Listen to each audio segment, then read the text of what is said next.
All right. So I just want to go into a lot of detail um, with this assignment.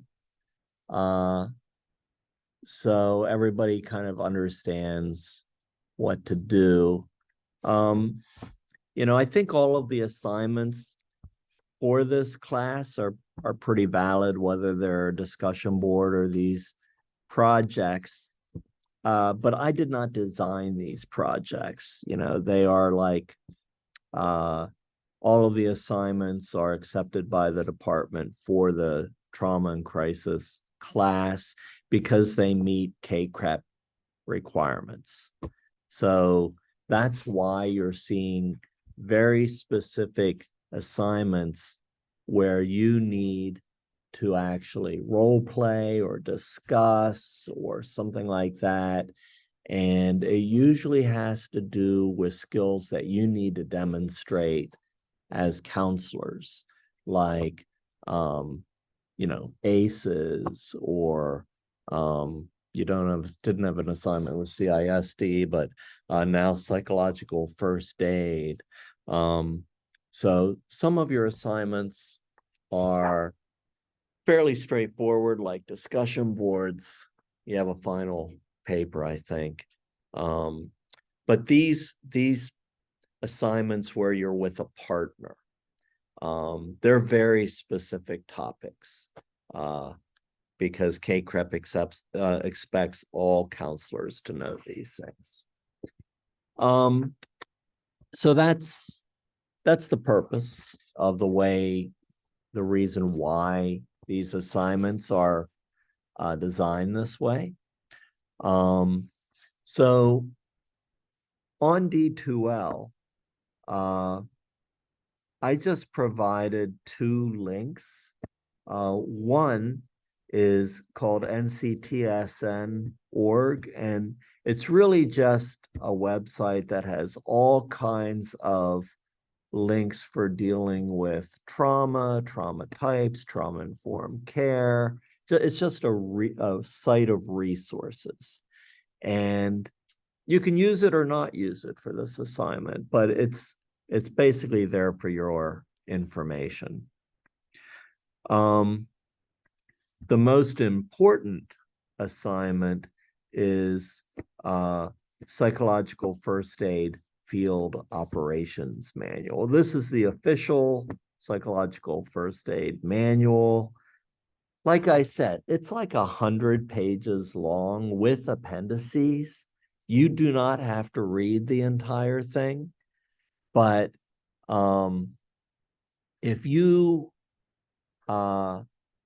look at the questions of the assignment, we'll go over it, and what you need to fill out, you can simply look through what's called the core actions in the table of contents.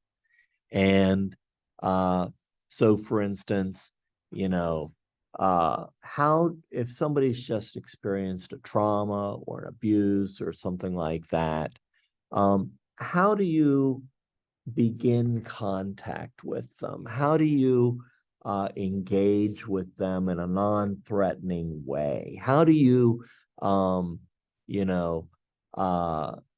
if somebody is very excited or agitated or upset, how do you go about calming them down?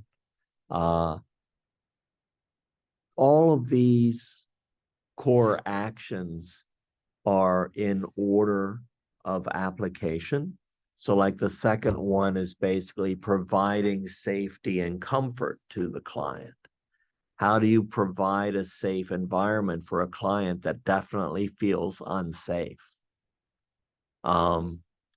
Is it outside of an office? Maybe it's at a hospital. Maybe it's at a police station. Maybe it's at their home. Maybe they've just escaped from an abusive relationship. Or maybe it's in your office as a counselor. How do you stabilize the situation? How do you de-escalate a situation? And then I think one of the most important sections is information gathering, and this is a large part of the form you're going to fill out about your case study. And it's, it's an intake. It's what are their needs? What are the current concerns? What's going on with the client right now? Are there immediate needs? Are there longer term needs? Providing, the next one is providing practical assistance, and that's immediate assistance that they need at that time. Connecting with social supports. That could be everything from Red Cross finding them a place to stay, food, shelter, maybe a support group, maybe a women's shelter. All it's limitless, but depending on your case, you can decide what type of supports you're going to connect them with. Could be a food bank, could be medical attention. Maybe they experienced a trauma and they left without their medication. How are you going to connect them with that again? And then there are worksheets or information sheets. So this book has 6 different appendices, and each one condenses the information. So like you have an overview of psychological first aid. It's like 3 pages. You have service delivery sites and settings, provider care, first aid worksheets, handouts for survivors, duplicate handouts that you can copy and distribute. So these are resources that condense all of the information, and you can look at these appendices, for information. But all of your answers are really right there for you. So, it's open book. You can use a textbook. You can use, I don't think the body keeps a score as much, but really you can just use Psychological First Aid Field Manual. You can use the NCTSN.org. You can find your own information. It's not a test. Use whatever you need to use. But let's look at the project itself, and then I'll answer any questions you have. So it's due in 2 weeks. Okay, so no discussion board this week. Just work with your partner on this project. So 2 weeks before class, and so not next week, the week after. And you can create your own case study. You can use one provided in the book, like the one we talked about tonight. You can use one in the textbook. You can use the one that I gave you for the last assignment if you want to use the same case study. Or you can make up your own. Just whatever case study you use, make sure that you present the case study. Let me know what the case is, So, that gives you some freedom. Maybe you have a certain interest in working with a population. Maybe you want to work with abused women. Maybe you want to work with kids. Maybe you want to work in a school setting. Whatever it is, you might as well come up with a case about a population you want to work with, Then you'll have some resources for when you are working with that population. Maybe you're in practicum or internship already and you are working with a population. Use that population. Just don't, if you want to use a case that you've worked with, just don't use their name. It's anonymous. Don't use anybody's name. Maybe you've got a case you're thinking about. Maybe you want to find more resources. What am I going to do with this client? So this gives you an opportunity to maybe find some more resources. So it's worth a lot of points. But like I said, do the best you can, hand it in on time. If there's something you missed, I'm going to give it back and have you fix it. But, you really don't want to work on this a second time. So do the best you can. Um, so the directions, this is a partner assignment. Both people will practice PFA, psychological first aid skills as a counselor and receive PFA as a client. So, you know,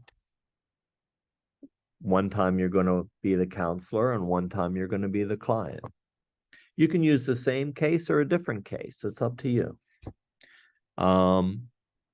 So identify a crisis that can be used for each role play. Do not select a personal issue. Okay, I guess that's the only thing we're not going to do. Don't work on a personal issue. All right.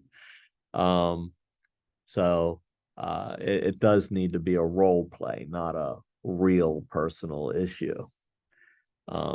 So you're going to set up an initial meeting, talk over the assignment and the role plays with your partner. Use Zoom to record the 2 role-played counseling sessions, 15 minutes each. That's not very long. You made longer tapes and skills.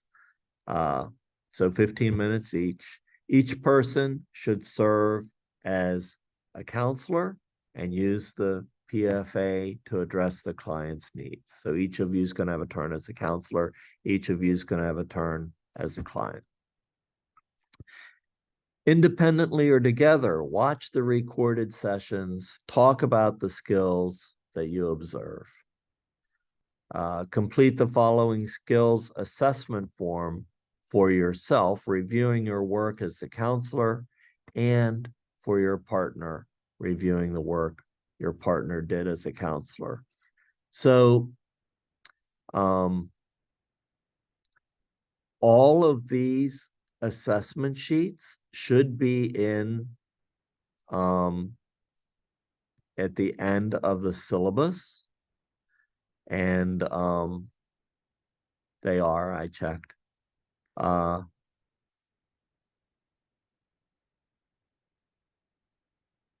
just making some corrections as I'm reading this. Yeah, so complete the skills assessment form. So you're going to complete one for yourself and you're going to complete one for your partner. And your partner is going to complete one for themselves and one for you. So each of you is going to complete 2 assessments. And please upload 30-minute video of your discussion of the role plays. The discussion should reflect strengths and areas of improvement for each counselor. So just to kind of give you an overview once again, you're going to come up with a role play. You can use the same one for both of you or a different one. It's not going to be about yourself in reality. You can use all the resources you want. And you're going to apply psychological first aid from the manual to whatever role play you come up with. And I would recommend looking at the assessment sheets before you do the role plays. And that kind of tells you what you need to accomplish so that you can get a good score on the assessment, even though you're scoring each other, basically. And so, yeah, and they're at the very end, I think Appendix A of your syllabus. All right. And then, so then the last part is a 30-minute video discussion of role plays. Let's not make that a 30-minute. That's a long time to discuss your role plays. Yeah, we're gonna make that. If we make that 20 minutes, that's like 10 minutes each role play. Even that's a lot. Well, we'll just do 15 minutes. There you go. Cut that in half.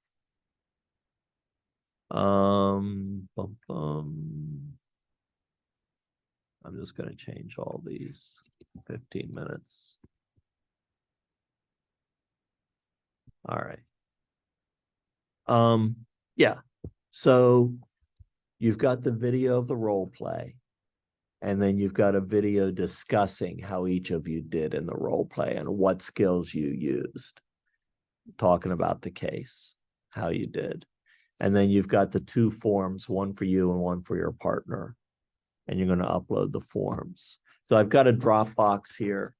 So don't upload the video itself. Just get a Word document or a PDF and, upload them to YouTube.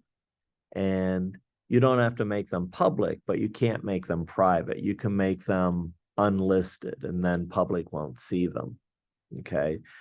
But put a shared link for your role play in the document, hit enter so it turns blue so I can click on it, go down a couple spaces, put the video link for your discussion of the role play and how you did, and did you apply PFA to your case properly. And so then all I have to do is click on those two links to watch the videos. So you're going to upload that Word document with the two video links, and you're going to upload the two assessment sheets that you fill out. All right. It's a lot. This is a big assignment. It's worth a lot of points. It's almost like a midterm, but it's not a test. It's open book. You can fix your mistakes. All right. I do have a quick question. Yes. So say we did want to use like the case that we used like this previous time. So like the case, I think it was a caseload, Simone, I think was her name. So there was like some details that were like kind of vague. Do we have creative liberties? Yeah, expand upon it. Yeah, Okay. if you want to use the old case and you want to add details, you can. Okay. Make them up. Yeah. You have total creative freedom with your case. Okay. Thank you. I just want you to figure out something to work with,